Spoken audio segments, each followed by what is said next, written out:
What's going on, everyone? Happy New Year. I said that last episode, but I think you could still say it as long as it's like the second or third week of January. My name is Will Padilla. I am the host of the Sell That SaaS podcast, and today is the 6th episode, and we're going to be talking about video prospecting. Now, video prospecting is a lot like cold calling, where a lot of people don't like to do it. I myself am a huge fan of video prospecting, and I want to share my tips with you guys of how I was able to generate over 70% of my qualified meetings through video. That's right. When I was an SDR for about 10 months, 70% of my qualified meetings came through video. Now, a lot of people, especially on TikTok or on LinkedIn, will like to sell you, hey, let me show you or sell you my video prospecting course, pay $80, pay $200. This video is 100% free. All I'm asking for is your time and energy to listen to this episode. I promise it's going to be value packed. If you do me a favor, if you're listening on Spotify, it'd mean a lot to me and the Sell That SaaS podcast team if you rated us a 5-star review on Spotify. We're trying to get our reviews up because the more reviews we get, the more will come up in the search features when people are searching for software sales podcasts on Spotify. And if you're listening to YouTube, if you haven't already, go ahead and smash that like button. And in addition to that, subscribe if you haven't already as well. So Spotify listeners, please rate our show. Give us a thumbs up, YouTube, like, subscribe. It means a lot to our channel. So let's get into the video. Video prospecting. There's a couple things that I want to share with you just as far as a background, right? So when I talk about video prospecting, I'm talking about using video to pitch your software service, or if you're listening, you're not in software sales, to pitch your product or service in general.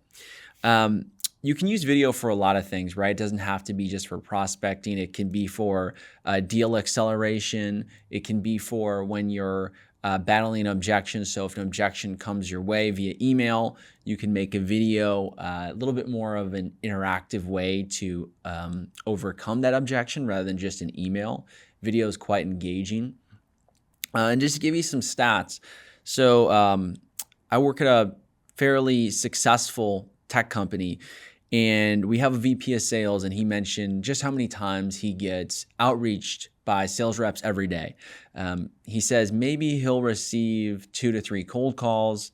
He'll probably receive over 60 to 70 emails per day, and he'll only receive 1 video maybe.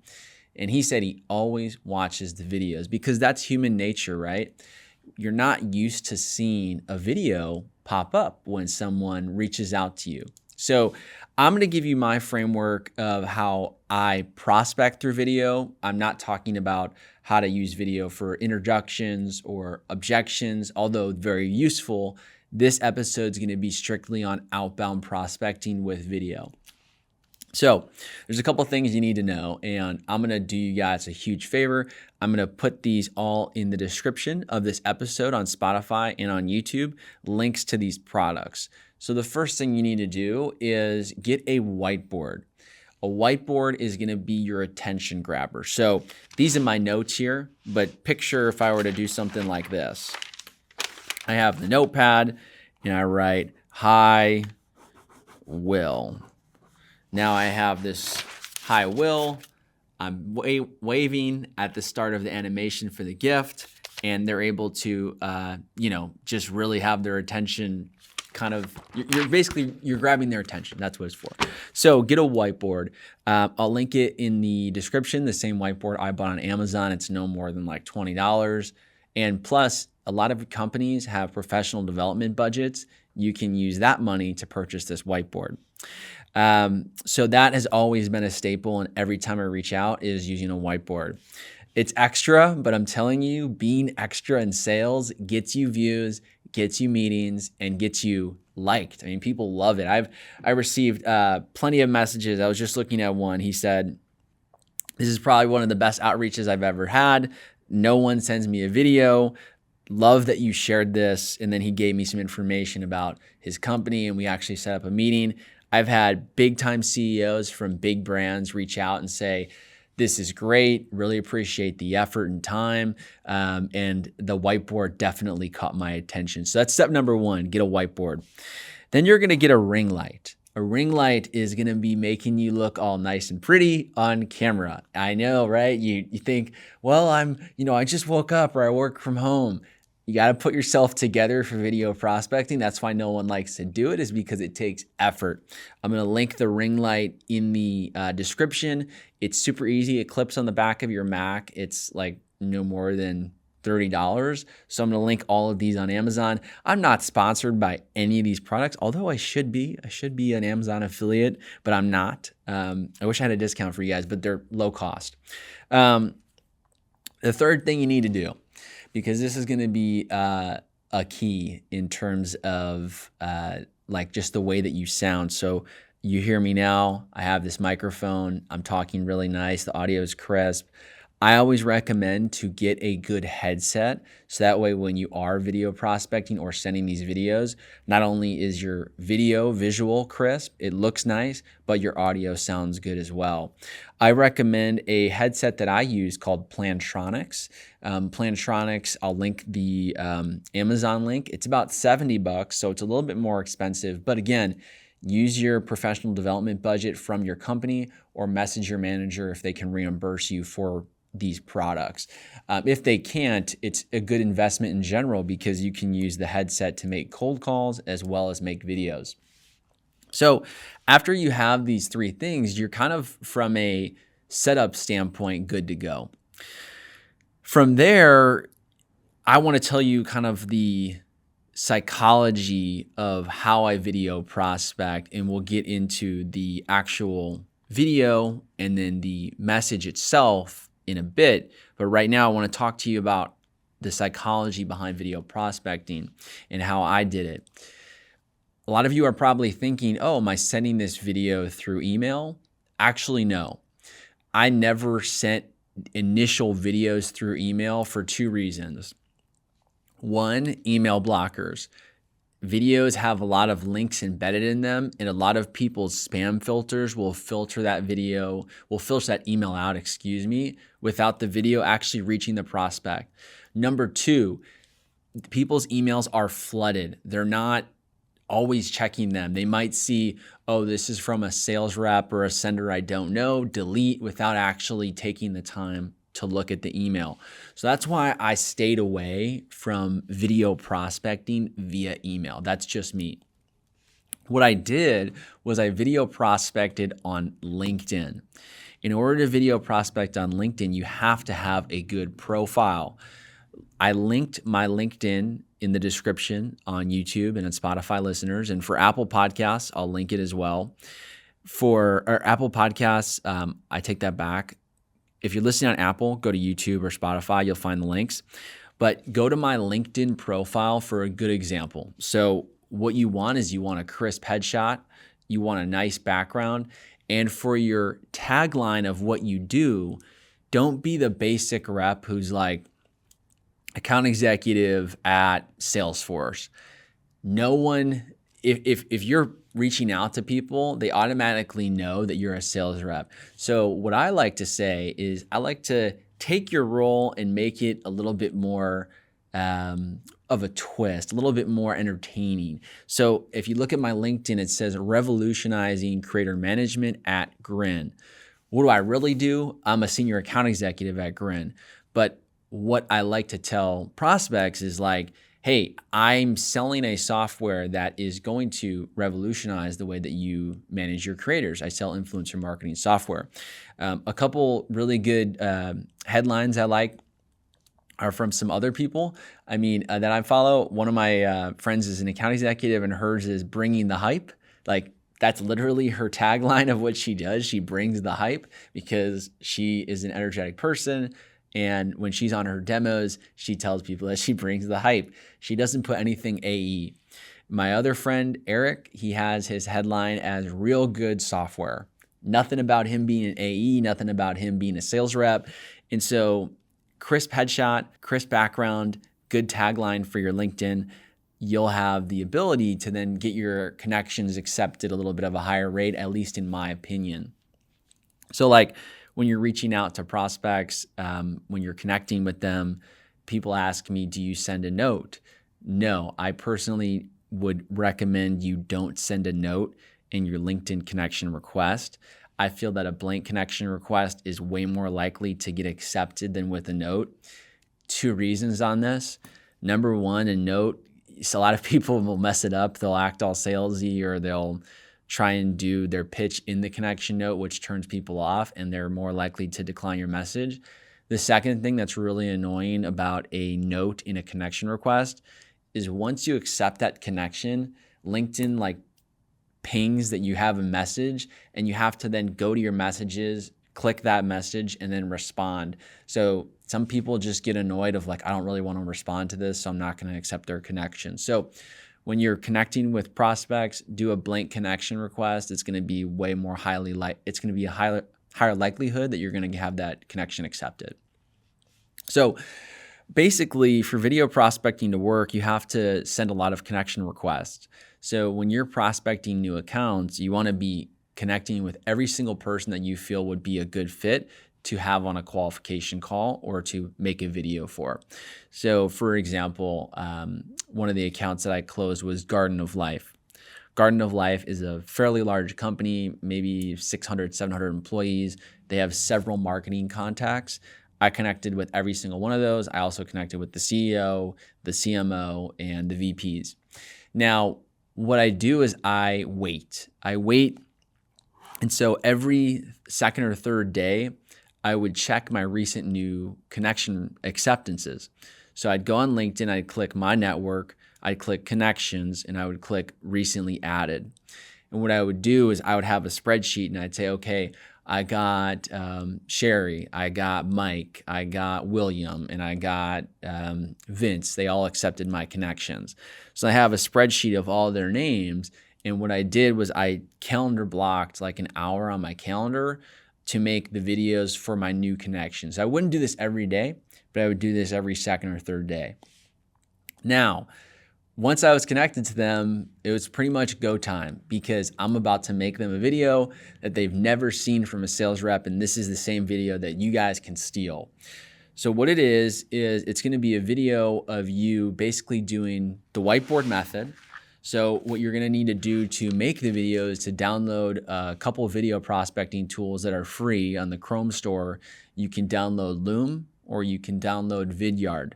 Both of these I will link in the video. They're free. I am not sponsored by either of them, but they're going to be crucial for you to actually be able to send this video. The way that I make my videos is basically I would have a whiteboard with their name. I would have the video software, Loom or Vidyard, animate the GIF when I'm sending it. And then basically the start of the video is going to sound something like this. And I'll break down the pitch here in a second. So I'll say, hey, Will, thanks so much for connecting with me here on LinkedIn. Huge fan of your brand. I saw a couple influencers mentioning you on TikTok.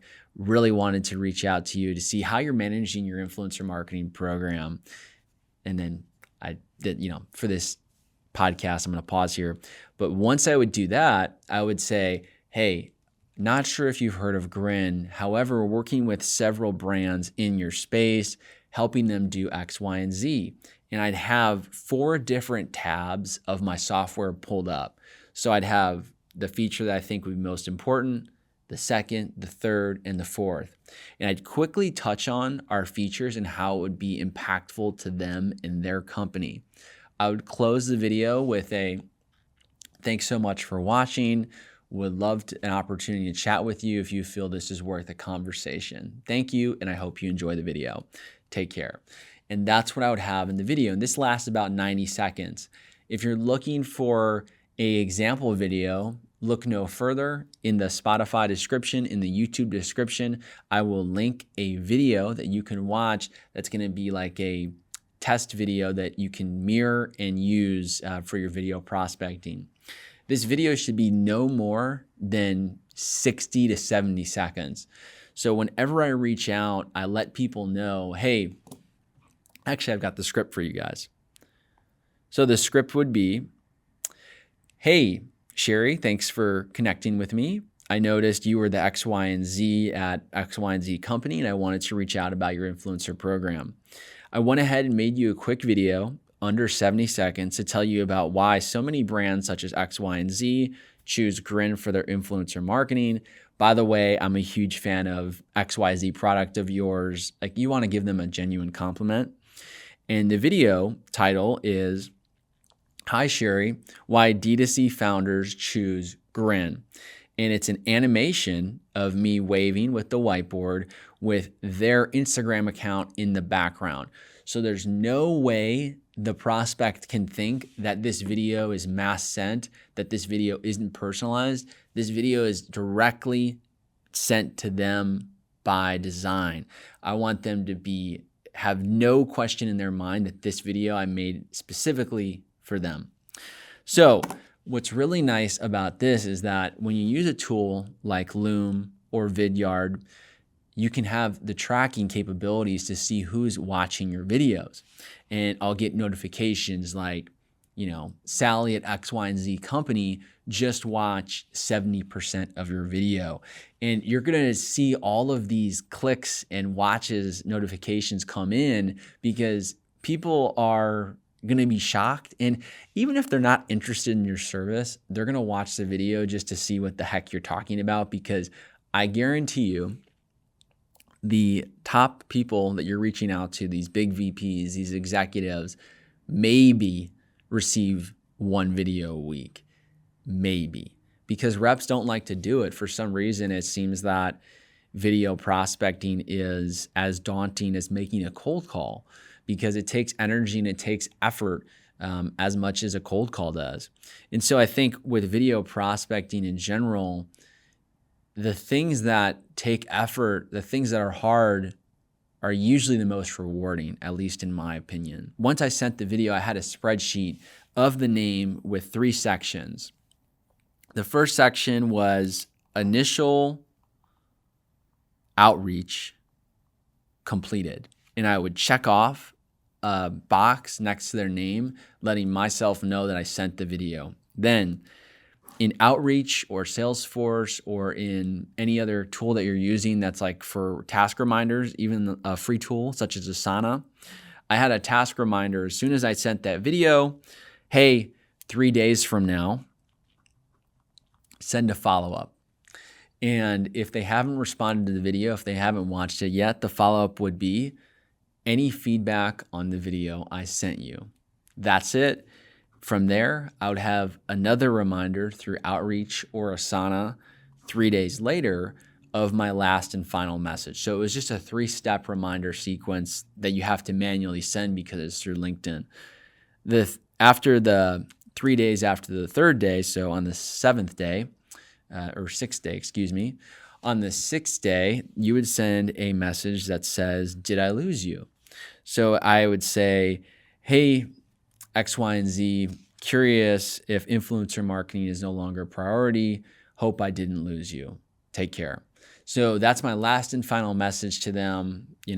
I'm hitting a pain point because I'm basically saying, hey, not sure, I wanted to reach out.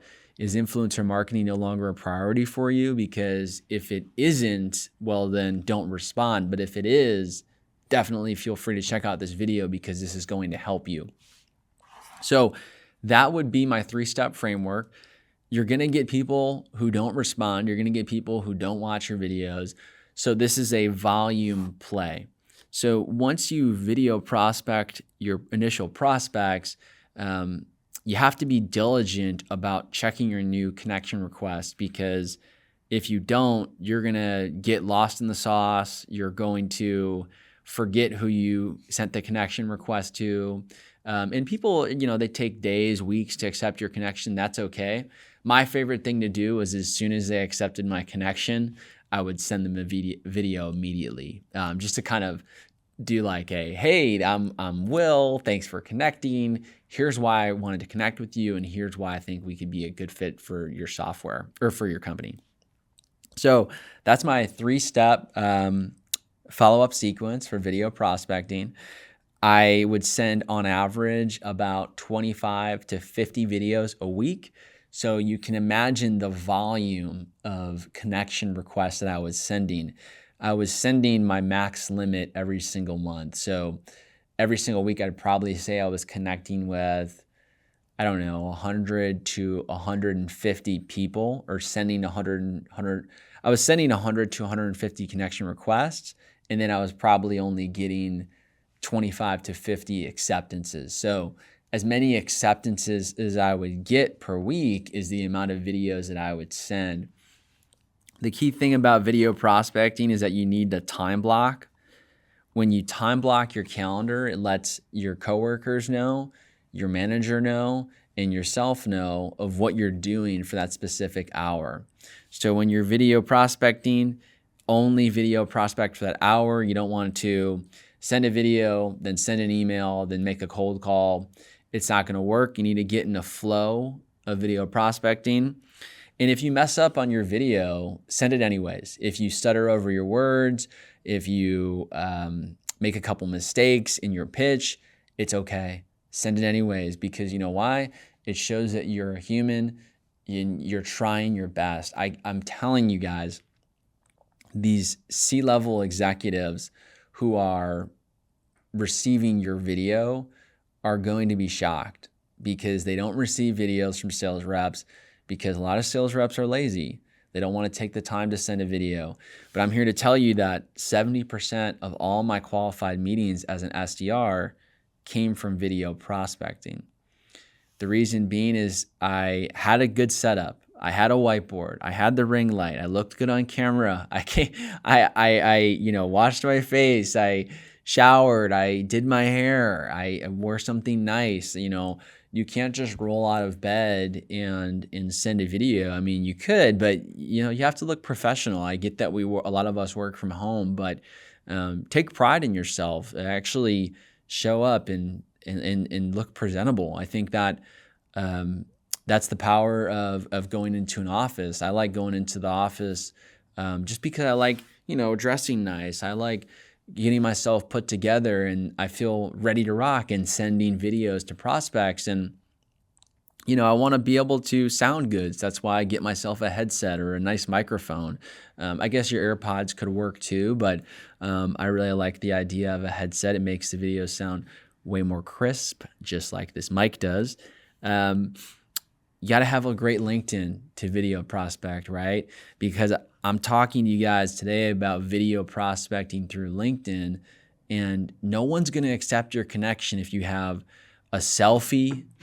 I mean, you take a selfie and that's your LinkedIn. I saw a guy yesterday, God bless him. He had a picture with him and his girlfriend at a bar holding a drink for his LinkedIn profile, and he's a sales rep. I was like, dude, God bless you, because I would never accept your connection. If I was in a VP role, I would think this is a joke, because the reality is it is a joke, right? Take pride in your social presence. Take pride in your LinkedIn, and be presentable, because I think being presentable shows that you care.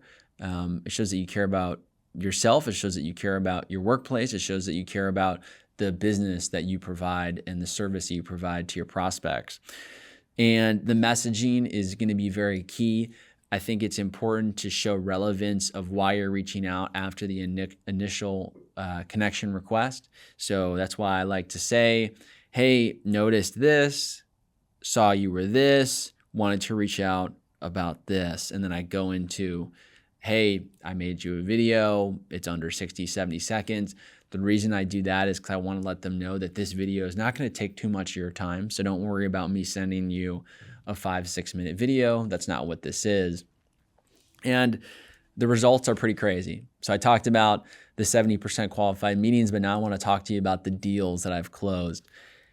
I've closed some pretty big brands and some pretty big companies through my video prospecting. And once they're on the call, I've had people telling me straight up, I would have never booked this call with you, nor would I be a client if you didn't send me that video.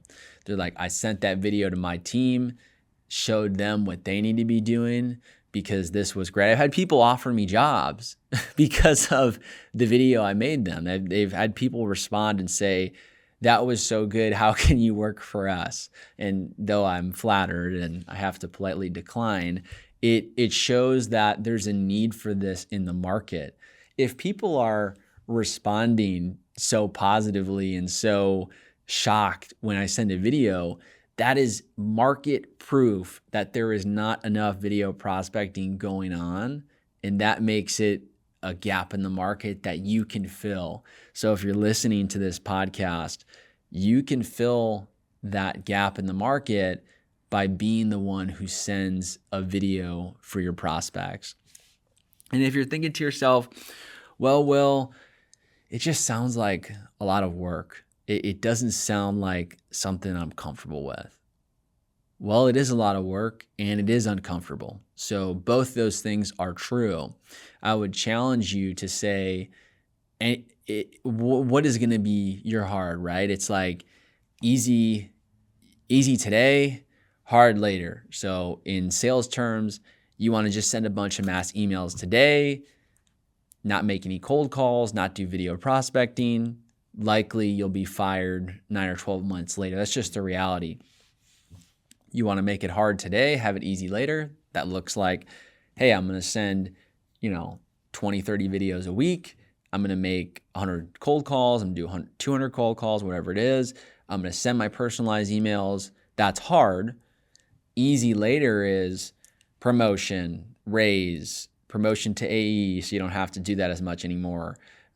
There's a bunch of things that happen when you actually take the difficult route first rather than going the easy way. And a lot of people will try and sell you this type of material on video prospecting. I'm here to give it to you straight for free. I mean, there's no reason to charge for this. I mean, I appreciate your listening, which you are giving me your time, but this is going to be something that you guys can take immediately. So I'm going to link everything I talked about. I'm going to link the spreadsheet in the video description so you guys can use it as a tracker. The tools that you need, so Loom, Vidyard, I'm going to link that in the video.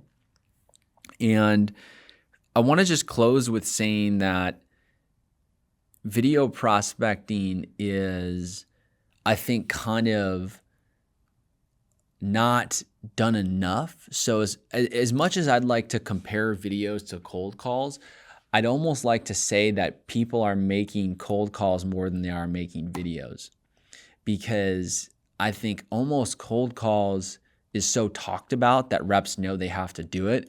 Video prospecting isn't talked about as much as it is a cold call. So outside of the videos, you can also use videos I mentioned earlier in the episode for introductions. So if you're an account executive and someone books a meeting on your calendar, what I like to do is I like to make an intro video and send it over before the meeting. I like to say, hey, this is Will at X, Y, and Z. Wanted to make a quick introduction to you, put a face to a name. I'm excited about our meeting tomorrow. Here's the agenda. Looking forward to chatting. Take care. So what this does is it accelerates trust. It accelerates them feeling comfortable with meeting with me. It accelerates them already knowing how I act and behave through my body language and through my voice. It makes prospects feel more comfortable, at least from what my prospects have told me. They said, hey, great video. Thanks for letting me know the agenda ahead of time. I actually didn't know it was just an intro call. I thought I was going to see a demo. I'm fine with that. Perfect. So it accelerates questions being asked in your initial call. And you can also use video for proposals. So I also like to use video to walk through a proposal deck. So after a demo and someone's like, hey, I want to get started, send me a price deck. We align on pricing. I then make a video walking through, okay, this is what this means. Typically we get questions here. This is what that means. And this is the expectations for onboarding moving forward. So I've sent over, let's do some math. My average per week was 30 videos per week as an SDR. There's 4 weeks in a month, so I'd send 120 videos, and I was an SDR for 10 months. sent over 1,200 videos. So I have a lot of practice at this. And I heard a great quote from my men's group pastor, and he said, guys, how do we get better at anything? And he said, let me give you an example. He says, Will, how do you get better at pull-ups? I said, you practice. And he goes, you do pull-ups. I said, that's right. And he said, how do you get better at push-ups? You do push-ups. How do you get better at video prospecting? You make videos and you do video prospecting. So it's going to take some time. Feel free to connect with me. Feel free to ask me questions. I get a lot of messages, so my response rate isn't always as high as I'd like. However, I will try my best to respond to your message. If you have questions on how to video prospect, if you want to send me your video for me to review it, I'm totally cool with that as well. But this has been a huge staple in my success. And so I want you guys all to use this tool called video prospecting. It's not talked about enough. So do me a favor. If you like this episode, go ahead and like this video. If you're on Spotify, rate this show, give us a 5-star. If you're on YouTube, smash the like button, subscribe. It'd mean a lot. And let me know what you guys want to hear next. I think this podcast, I at least from what I've seen on Spotify and YouTube, there isn't a lot of this. There isn't a lot of just like software sales focused type of podcast. I think there's a lot of like, hey, I've made $400,000 in software sales. It's like, okay, great. Like, how does that help me? There's a lot of people bragging about being in software sales. That's not helpful either. There's a lot of content of how to get into software sales, which is very helpful. But I feel like there's not a lot of actual video podcasts on actually tactical things that you can do once you're in the SDR or AE role in your software sales career. So that's it, guys. That's the episode, video prospecting. Again, all the things I mentioned will be linked in the description. Whiteboard, ring light, headset, get a great LinkedIn profile. Use mine as an example. Get the correct messaging down. Prospect on LinkedIn. Send the connection requests. Use a spreadsheet to track and remind yourself of when to do your follow-ups, and then book those meetings. All right, everyone. Thank you. And we'll be here in 2 weeks with a guest, Javier Carrillo. Javier is through a tech company called Verkada and Red Panda. One of my good friends, he's a manager. So we're going to be talking about how to manage reps, what he looks for when it comes to hiring. So hopefully that's helpful for our next episode.